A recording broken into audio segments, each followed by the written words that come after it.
Hello students, welcome back to my YouTube channel DS group of education. आप सभी को नवरात्रि की हार्दिक शुभकामनाएं। स्टूडेंट, आज हम लोग डे 7 में जो यूनिट 7 है वहाँ से एक टॉपिक को डिस्कस करेंगे जिसका नाम है चाइल्ड ट्रैफिकिंग। अगर आप मेरे चैनल पर फर्स्ट टाइम आए हो एंड चैनल को अभी तक सब्सक्राइब नहीं किया है तो चैनल को ज़रूर से सब्सक्राइब कर दीजिएगा। आप मेरे टेलीग्राम चैनल पर भी ज्वाइन हो सकते हो जिसका नाम है DS group of education home science. So students, let's just start today's class. देखिए फर्स्ट यहाँ पे क्या लिखा है। Human trafficking encompasses the transportation, recruitment, transfer, harbouring and reception of individuals through methods such as force, threats और coercion। यानी जो human trafficking होता है, यानी जो हम जिसे कहते हैं मानव तस्करी, जो मानव तस्करी होता है वो बेसिकली क्या होता है। ह्यूमंस का ट्रांसपोर्टेशन होता है, या कहीं पे रिक्रूटमेंट होता है, या कहीं पे ट्रांसफर होता है, या कहीं पे हार्बरिंग एंड रिसेप्शन होता है। वो फोर्सफुली हो सकता है या कोई थ्रेट दिखाकर भी वो काम कर सकता है, या कोई दूसरा कोई रीजन हो सकता है। उसको हम कहेंगे human trafficking. The main objective of these actions is to exploit these individuals for various degrading purposes.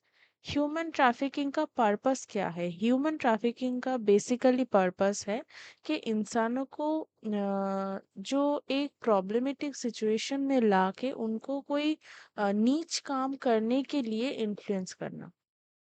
The exploitation takes on various forms, including prostitution, organ trafficking, sexual exploitation, forced labor, slavery and servitude।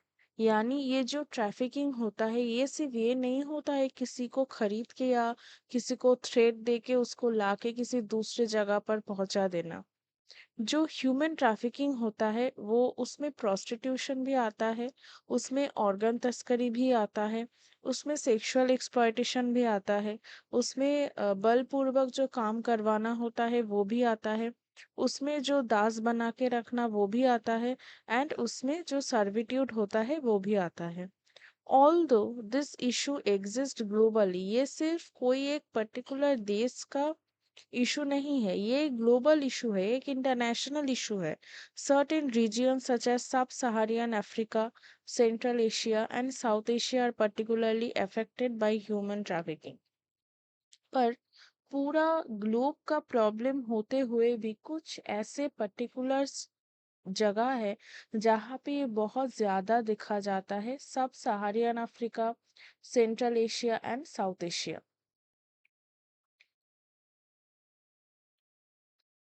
अभी हम लोग जो है आज का topic start करेंगे जिसका नाम है चाइल्ड ट्रैफिकिंग, यानी बच्चों की तस्करी। Child trafficking is a grave issue in India. While precise statistics can be challenging to obtain due to the secretive nature of the crime, various studies and reports have shed light on its extent. जो बच्चों की तस्करी होता है वो एक बहुत ही problematic situation है हमारे देश में। एंड इसका जो स्टैटिस्टिक्स है या इसका जो रेट है या जो रेशियो है जो हम देखते हैं वो बेसिकली बहुत ही मुश्किल से हम देख सकते हैं, क्योंकि ये जो क्राइम है ये बहुत ही छुप के होता है, ओपनली हम इसे नहीं देख सकते हैं। इसलिए इसका जो स्टैटिस्टिक्स है वो बहुत ही एक सिक्रेटिव नेचर का होता है।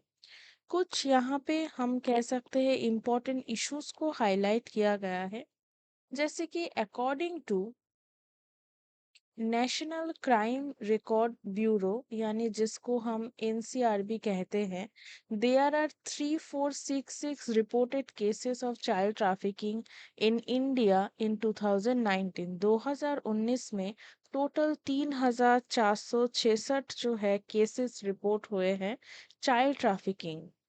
UNICEF estimates that approximately, UNICEF ने कितना कहा है, 1.2 मिलियन, ठीक है, 1.2 million children are trafficked world wide every year. हर साल में 1 2 मिलियन जो चिल्ड्रन हैं वो ट्रैफिकिंग किए जाते हैं वर्ल्ड वाइड में।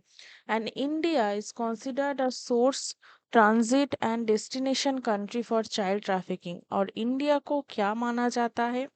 एक सोर्स माना जाता है, एक हम कह सकते हैं मिडिल रीजियन माना जाता है, जहाँ पर क्या होता है, जिसको बेस बना के दूसरे जगह पर उसको ट्रैफिकिंग किया जाता है। The majority of child trafficking cases in India involve forced labour. जो चाइल्ड ट्रैफिकिंग केसेस को हम इंडिया में देखते हैं वो किस तरह के होते हैं?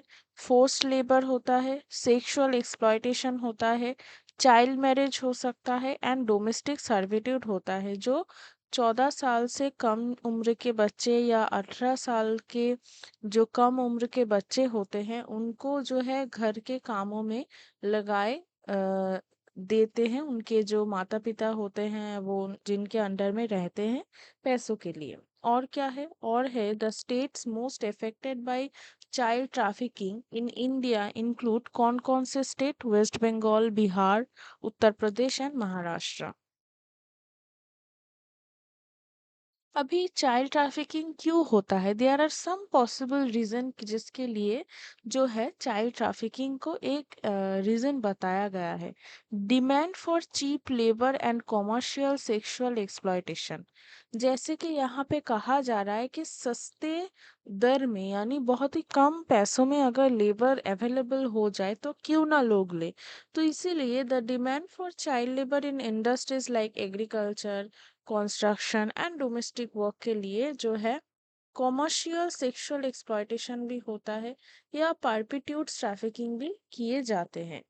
दूसरा क्या है? अगर हम देखें, दूसरा है सोशल इनइक्वालिटीज एंड डिस्क्रिमिनेशन। यानी जो सामाजिक स्तर पे जो इनइक्वालिटीज को हम देखते हैं उसको, एवं डिस्क्रिमिनेशन जो होता है यानी मार्जिनलाइज्ड कम्युनिटीज, जो लोग गांव में रहते हैं या जो जो सुविधाओं से वंचित रहते हैं, marginalized communities and those facing social discrimination are disproportionately affected by child trafficking। यानी inequalities and discrimination दो important reason है चाइल्ड ट्रैफिकिंग के। थर्ड क्या है? थर्ड अगर हम देखें, poverty and lack of economic opportunities.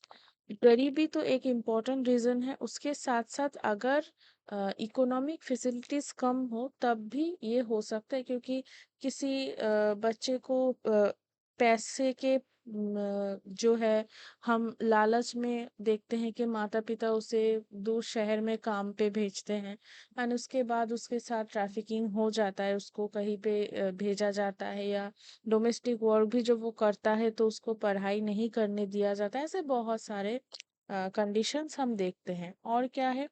Illiteracy and lack of awareness. यानी जो लिमिटेड एडुकेशन होता है, यानी जिन बच्चों का ट्रैफिकिंग हो रहा है उनके माता पिता अगर उतने एडुकेटेड नहीं है, यानी जिनको एडुकेशन में कोई भी नॉलेज नहीं है, लैक ऑफ एडुकेशन हो, या उनके कोई भी जनरेशन में अगर एडुकेशन ना हो तो भी उनमें वो जो चीज़ है वो नहीं वो जान पाते हैं। and इसको भी जो है चाइल्ड ट्रैफिकिंग का one of the important reason माना जाता है।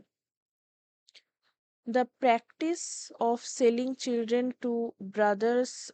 यानी जो होता है ना, सर्टेन रीजियंस होते हैं, जैसे कि यहाँ पे कहा जा रहा है कि जो सेलिंग चिल्ड्रन टू ब्रदर्स, यानी बेसिकली जो रीजियंस होते हैं, जैसे कि चाइल्ड ट्रैफिकिंग को ही आप देख लो कि चाइल्ड ट्रैफिकिंग कुछ पर्टिकुलर रीजियंस में बहुत ज्यादा दिखे जाते हैं। And also the traditional and religious custom such as jogin and devadasi प्रथा के लिए भी बच्चों को ट्रैफिकिंग किया जा सकता है।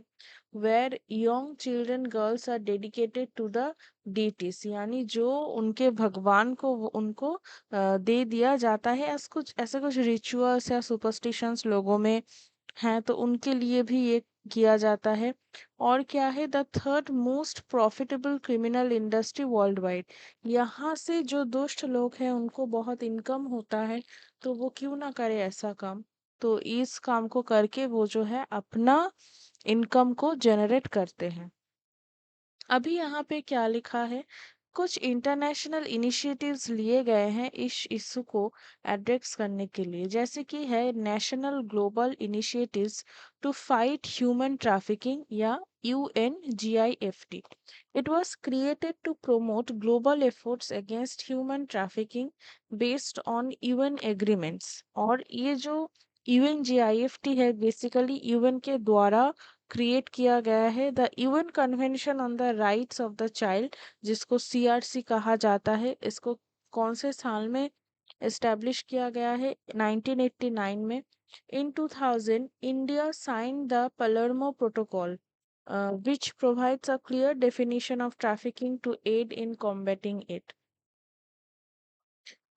नेक्स्ट क्या है? नेक्स्ट अगर हम देखें तो कुछ लॉज एंड कुछ रेगुलेशंस है जिसको गवर्नमेंट ऑफ इंडिया ने बनाया है ये ट्रैफिकिंग इशू को एड्रेस करते हुए। फर्स्ट क्या है? फर्स्ट है पॉक्सो, जिसको 2012 में बनाया गया है। The protection of children from sexual offences, यानी this act specially deals with the sexual offences against children and provides for their protection during investigation and trial. अगर वो किसी भी तरह के दुष्कर्म से प्रभावित हुए हो तो उनको बचाने के लिए एंड जब तक वो केस चलेगा उनको एक जो है प्रोटेक्शन प्रोवाइड करने का जिम्मेदारी भी ये जो है पॉक्सो एक्ट लेता है। नेक्स्ट क्या है? बॉन्डेड लेबर सिस्टम, जिसको एबोलिश किया गया है।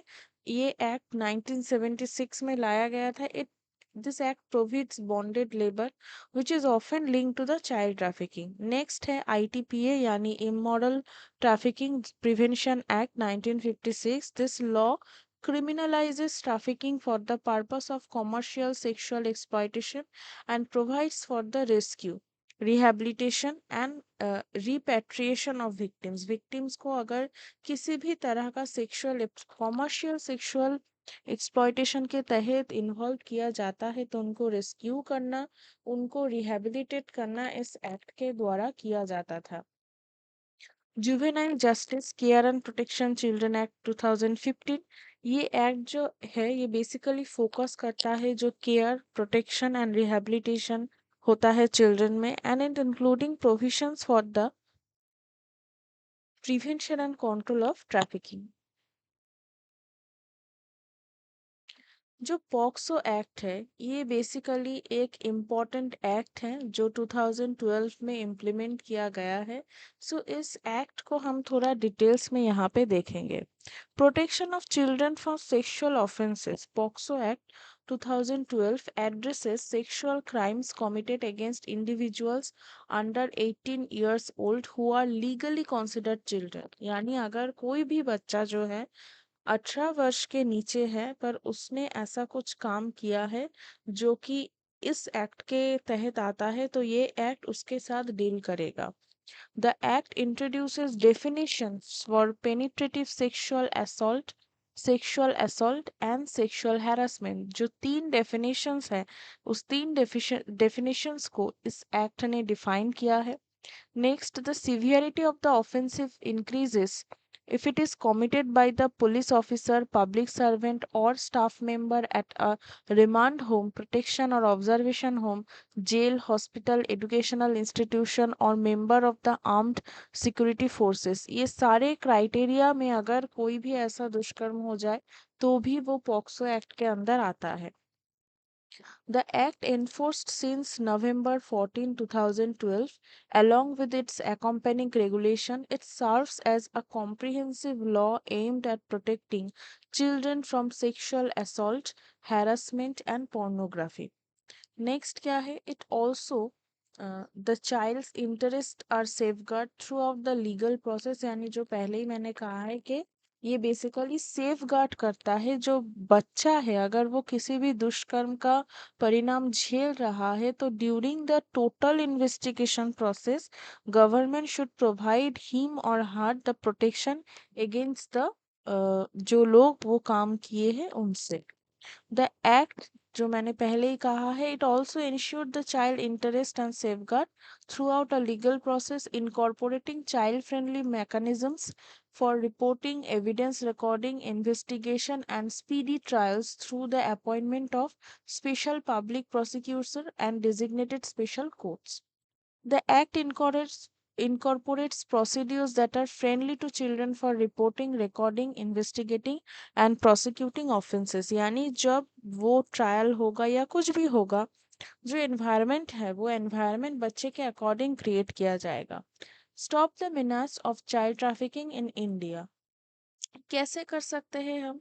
Improve socio economic condition. जो सोशियो इकोनॉमिक कंडीशन है, जैसे कि reducing of poverty, reducing of unemployment, उससे हम जो है चाइल्ड ट्रैफिकिंग को रद्द कर सकते हैं. स्ट्रेंथनिंग इंटर एजेंसी कोलाबोरेशन, यानी जो government agencies, law enforcement, NGOs, international organisations, इन सब में कोलाबोरेटिव वर्क को हम कर सकते हैं.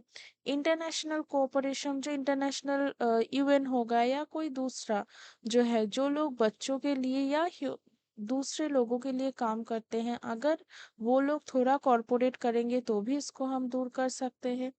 And establish safe migration practices, यानी जो रेगुलेशन ऑफ रिक्रूटमेंट एजेंसीज है, जो लोग दूसरे देश में या दूसरे शहर में काम देने के नाम पे लोगों को ऐसे माइग्रेट करते हैं, वो उस माइग्रेशन कंपनीज को भी देखना चाहिए ध्यान से कि वो लोग ठीक ठाक है कि नहीं. Enhance victim support and rehabilitation. जब वो ट्रायल चल रहा होगा कोई भी केस का, या जब हम देखें कि जो पूरा प्रोसेस है कंप्लीट हो जाएगा, तब जो रिहैबिलिटेशन प्रोसेस है, जो काउंसलिंग है, जो मेडिकल केयर है, जो वोकेशनल ट्रेनिंग है, वो सर्वाइवर्स को प्रोवाइड करना चाहिए. Next, strengthen law enforcement. ये जो काम है ये बहुत ही बुरा काम है, तो इसको ख़त्म करने के लिए हमें बहुत ही सख्त जो है लॉस को लाने पड़ेंगे. Effectively investigate and prosecute. Raise awareness and education. हमें लोगों को एडुकेट करना है, हमें लोगों में अवेयरनेस स्प्रेड करना है कि जो काम है ये रद्द करना है. एंड वो कैसे करना है? अगर हम लोगों को एडुकेट नहीं करेंगे तो लोग उसके बारे में नहीं जानेंगे. यहाँ पे हिंदी में भी है, आप देख सकते हैं. So student, this is all for today's class. I hope ये क्लास आपको अच्छा लगा होगा. ये बहुत ही इंपॉर्टेंट टॉपिक है, not for the paper purpose but for us, जो हम सोसाइटी में हैं. हमको भी इस चीज़ के बारे में जानना चाहिए, जो अवेयरनेस है उसे स्प्रेड करना चाहिए. तो अगर आप में से किसी को भी पेड बैच में एनरोल होना है तो आप मुझे मेल कर सकते हैं. मेल ड्रॉप कर दीजिए, मैं आपको कांटेक्ट कर लूँगी, या डिस्क्रिप्शन पे फॉर्म दिया हुआ है, अगर आप वो फिल आउट कर देंगे तब भी मैं आपसे कांटेक्ट कर पाऊँगी. सो अगर आपको जून 2025 का प्रिपरेशन करना है होम साइंस पेपर में, तो just book your seat now. Thank you for watching this video. Stay tuned for the next video. Thank you.